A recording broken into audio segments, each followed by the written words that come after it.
All right, so just pulling into the complex here, there's like, we did 600 and I think just over 600. If you see these ones right here, these columns, and there's some right here, all these units have columns, and I think we did just over 600 of them. You can see right here, there's usually about 8 in a row, but throughout this complex, there is just a ton of these. Now, these were done back in 2005.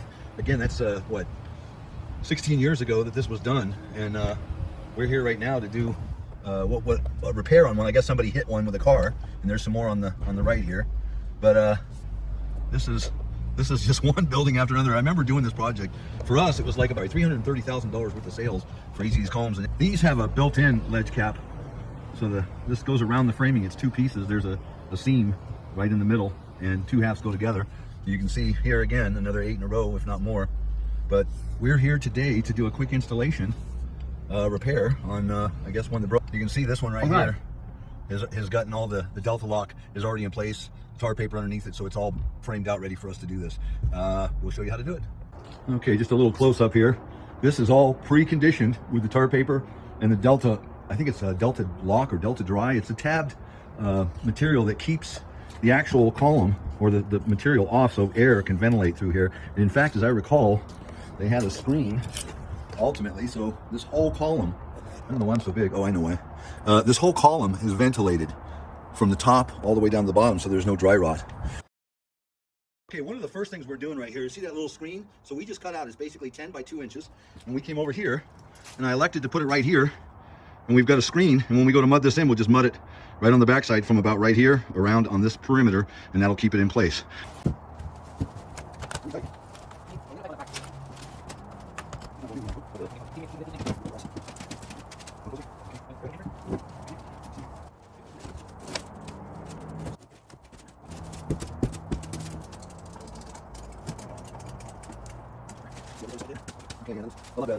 Okay, so we got it pretty much where we want it now.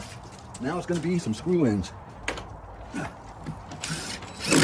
we go. There we go.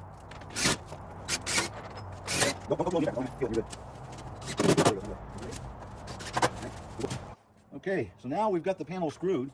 I didn't get this on camera, but you can see the milky white bonding agent. So we bonded everything that was here that we're going to seam.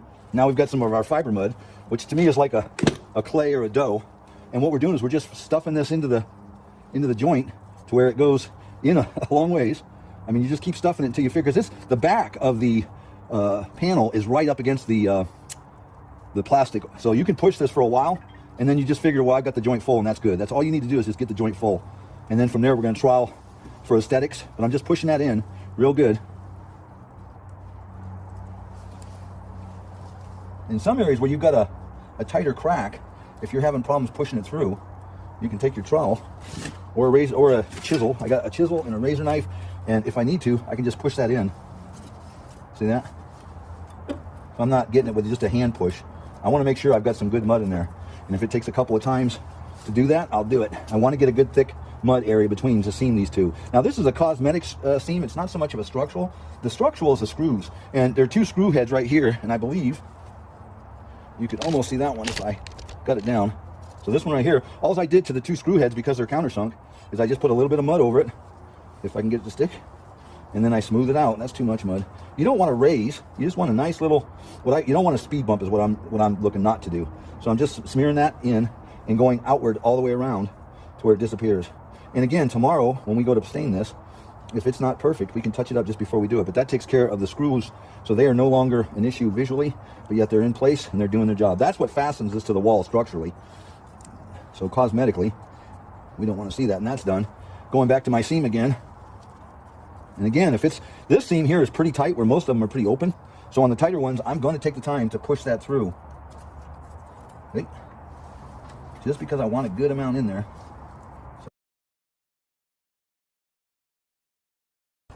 Now I've got a trowel right here, which I could use, but I like the clean little thing here. So what I do is I'm either going to trowel from this rock to this rock or from this rock to that rock. I've made the decision where I'm going to scrape back any mud that's on this rock to the joint area. Finding my joint, taking the mud off of this rock, and getting it to the seam. From there, I'm just going to literally, and this is where I take off any excess, but I want to make this look like one of these seams. So by sticking the blade in there, see how I'm troweling downward because it works better, and I'm creating what looks like that seam with my mud, or the joint between the two rocks, I guess is better said.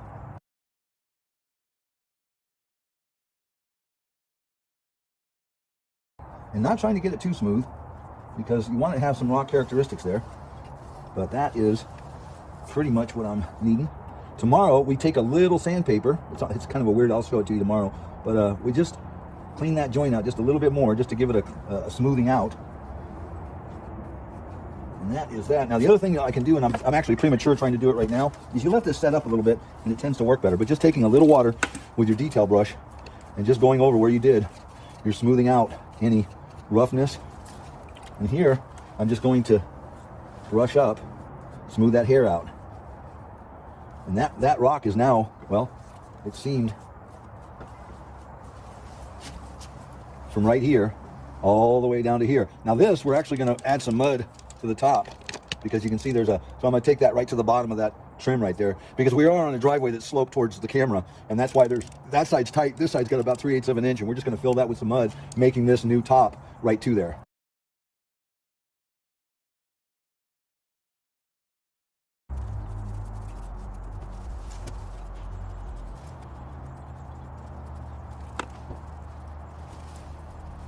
Okay, so we got it out of the truck, cut the screen, put it installed, screwed it, mudded it, everything, 2 hours flat.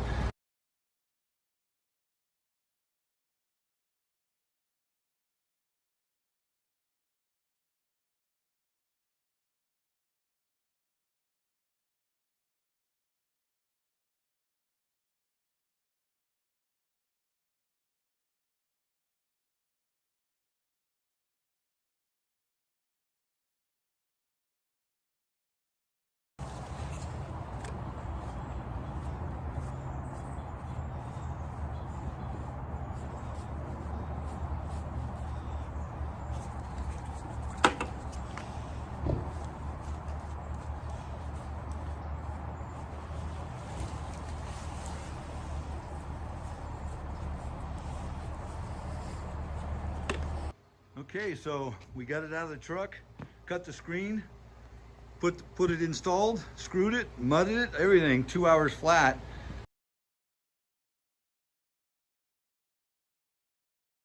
All right, next morning, it's about 34 degrees out right now. I don't know if you can see my breath, it's cold. Sun is shining, but we're in the shade right now. We probably will be for most of the day, but this is still very green, although it's workable. And when we go to use the sanding disc that I'm going to use, you're going to see it, because it's green, it's going to cake onto the sanding disc, which we take a wire brush and we just clean it off so that the sand grit is still there as an agent. But we're going to go ahead right now and just get this thing cleaned up and prepare it for staining. Okay, two of the tools, actually three of the tools that we use. See if I can find that there it is. This is a little disc that's usually round, and it's not a paper backed, it's like a plastic, it's more rigid. And we use that to kind of get in there and scuff that up. That little tool, of course, with the zip, roto zip, which is a tile grout kind of a bit, it's a masonry bit. It's into the slot as much as I can get it so that it's not long. If you make it real long, this thing can and break the bit, and they're like $6 a piece. So you want a variable speed to be able to slow it down. The faster it goes, the more that thing jiggles and it breaks. So a lower speed, it cuts beautifully, and that's what we're all about. Now, as far as the diamond blade, there's two types I got here. I'm not so much concerned about the diameter of it as much as I am the thickness of it. This one is a standard blade. This one's a thinner. And when we go to cut grout line or the joints, we don't want it big and fat. It'll look odd compared to the other one. So we're going to use a thinner diamond blade along with the roto zip and the sanding disc, and that'll help us to clean and prepare our surfaces for stain.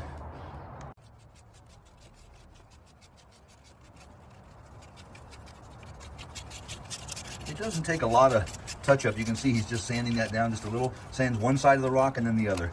And then we also have the roto zip and the grinder should we need to get in there and make the joint a little better, but it's just a little sanding. It takes no time or no real pressure or effort.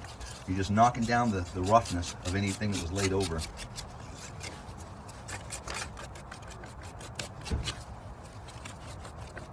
This seam should take about 5 minutes to do with this little touch tool. I already did up above here, and you can see that looks really good. There's a couple areas where I'm going to take the Dremel in just for the sake of detail. Right here, you can see there's a little bit of outward protrusion of the mud, and I'm going to knock that back in to give it a little more depth. But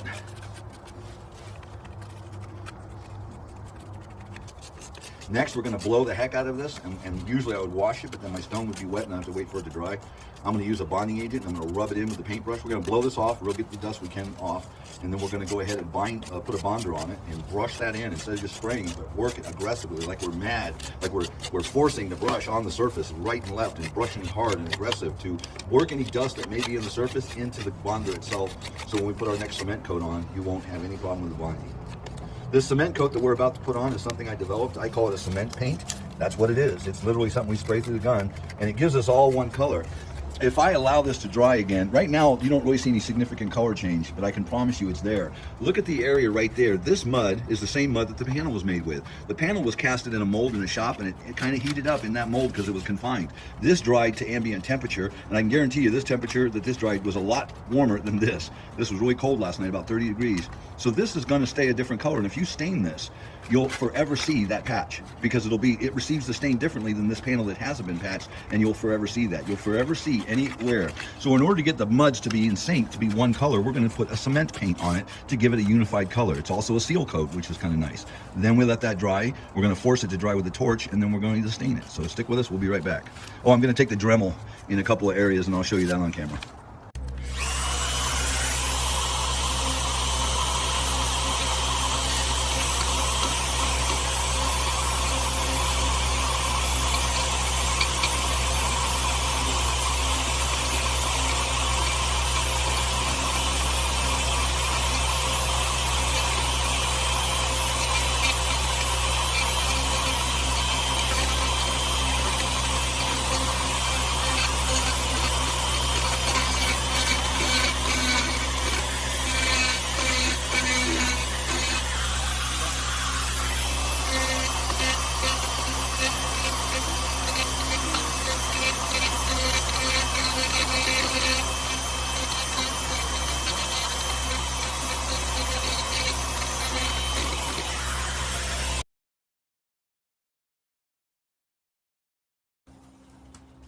Okay, you should be able to see the viscosity of this stuff.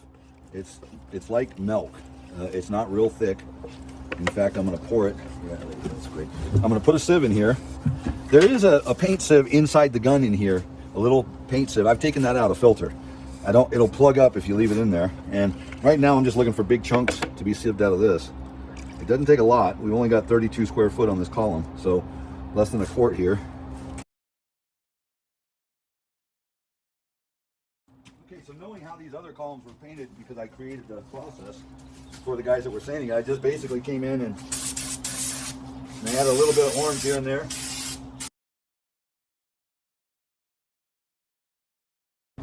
You want this to show through, so it's going to be strong enough that it shows through, but not so loud that it's like, wow, did they put some orange paint on this? So I'll hit the same areas again after they're dry just a little bit. Okay, I want to address the color that I'm actually finding on site here. It looks to me, I can see some orange coming out of this, but predominantly it looks like somebody sprayed it with brown paint. Now, looking at those over there, they look a lot lighter and not as much color, but I know the sequence of colors that I trained them to do, but because they did so many of them, I'm just wondering if the guys who did that are the same guys who did this. I think the guy just sprayed a lot of brown on this and called it good, but nevertheless, it doesn't really matter. What I've got to do is we look across this, these have got to match. I started out with my orange, which I know they would have, because that's how I've taught them, but at the same time, this is going to be, and I'm looking at this has got some, compared to this, that side over here is real brown. These faces have a little bit of gray tinge to them, lightened over here. So what my plan is, I match the color from what they actually had. And I painted this as a sample, and it's very close to the same color. I don't know if the camera's picking that up, but what I'm gonna do is I'm gonna give this a light coat of brown, take a look at it, give it a little more brown, take a look at it. And then when I think I've gotten it near to this one and the one behind me, then I'm gonna spray a little bit of brown on those, of my brown, just to bring them in. And then these next ones, two over that way and two this way, I'm gonna lightly spray them, and I'll bring my panel into those. Instead of trying to bring this color over here, which I'm attempting to do, and I'm pretty close to doing it, but just to balance it, I'll spray a little brown, a little brown, a little brown, a little more brown here, a little less on the next one, and that'll taper it out and they'll blend.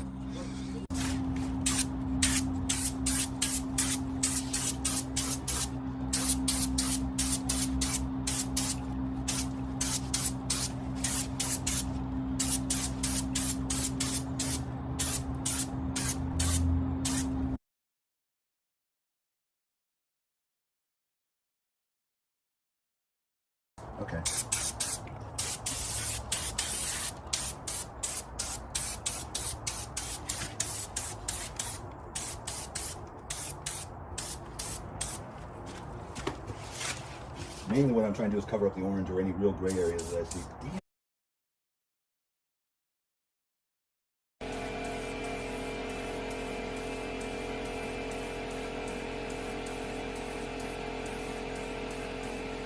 So now looking at my column against those, they pretty much look the same. This is still a little wet, so it's going to lighten up just a little bit, but I think they're pretty close. It's almost like I say, you still see some orange underlying, but most of it's just brown paint. That's unfortunately. Let's see what we did this way. I like to get a view of both directions to try and see, okay, yeah, if I bring them in, I can see that's the same color. So unfortunately, it's a crappy paint job, but I got to match what's existing. Well, thanks for watching my videos. If you liked the video, please like, share, and subscribe to my channel. And if you have any questions, don't hesitate to email me. My email's in the description area and my phone number as well. All right, so we sealed it, and you can see some of the sheen, and it kind of looks wet. It's still drying, but that's a pretty good match from where I come from, but it's no spectacular paint job. But as I said before, if you've enjoyed the video, please like, subscribe, and share, and call me if you need me. Thanks a lot for watching, guys. Bye.